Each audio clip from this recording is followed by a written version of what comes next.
250 கோடி ரூபா 1500 கோடி ரூபா வைகோ சம்பாதிச்சான் அப்படின்னு சொன்னா, நான் செல்வ செழிப்பான குடும்பத்தில் பிறந்தவன்.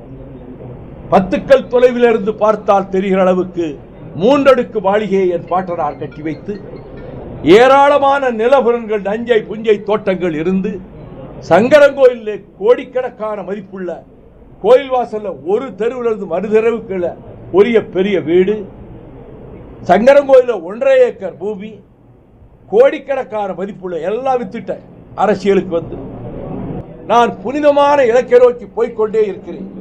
அப்படி போய்கொண்டே இருக்கிற போது பக்கத்திலே இருந்து ஒரு நரி பலமாக ஊளையிடுகிறது. நான் உடனே நின்று என் பயணத்தை நிறுத்திவிட்டு, யார் என்று நினைத்தாய், நான் அவனாக்கும் இவனாக்கும் என்று அந்த ஊளையிடும் நரியிடம் போய் சொல்வது எவ்வளவு பைத்தியக்காரத்தனமோ, அதை போல இப்படிப்பட்ட நபர்களுக்கு பதில் சொல்வதும் அதை போன்றதுதான் என்று என் கருத்தை பதிவு செய்கிறேன்.